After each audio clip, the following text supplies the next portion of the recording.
Alors elle n'est pas totalement passive, on frôle le passif, mais elle est plutôt celle-ci labellisée BBC, donc bâtiment basse consommation.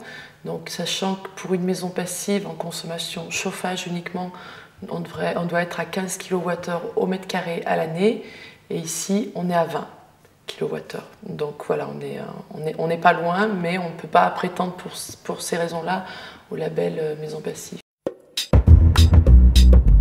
C'était un cheminement. Bon, déjà, donc, il y avait le problème d'être plus près des habitations, enfin du village.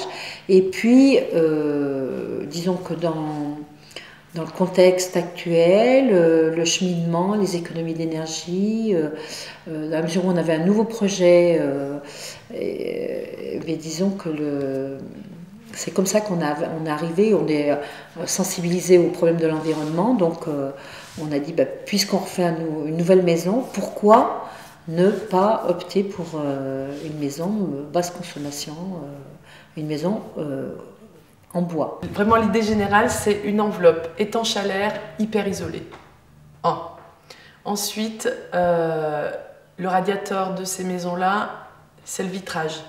Donc c'est une orientation aussi, bien sûr. Avant toute chose, il y a une conception bioclimatique, c'est-à-dire prendre en compte l'orientation, l'est-ouest, voilà, tirer un maximum parti du soleil.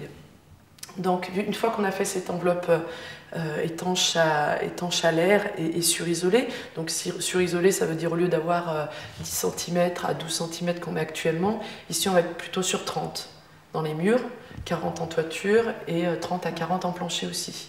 Ici, il s'avère qu'on est en bois. Mais, ensuite, donc, cette boîte, ok, super, elle est étanche.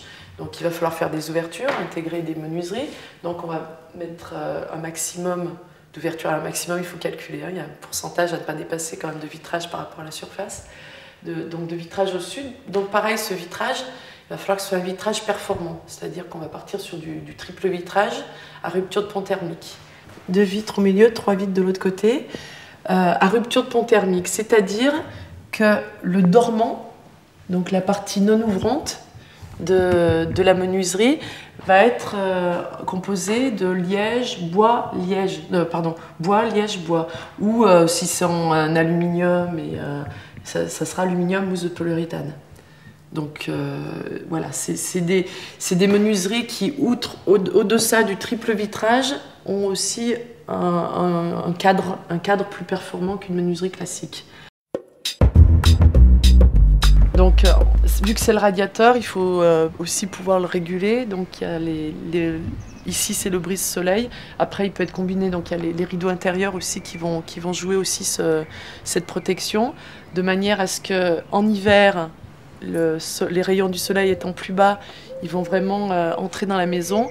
Et en été, là on voit pas bien parce qu'il fait pas bien soleil, mais je pense que l'ombre du brise-soleil, elle doit arriver là par là.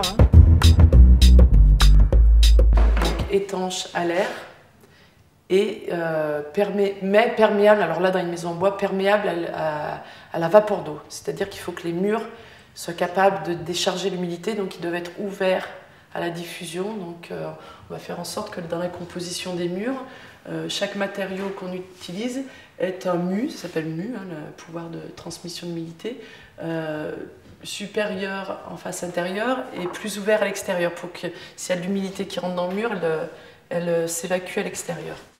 Tout ce qui est traitement de l'air de la maison va se faire par une VMC double flux, donc ventilation mécanique double flux. Donc on va aller la voir. Voilà, je pense que c'est le mieux. Ici. Alors, je vais mettre de la lumière.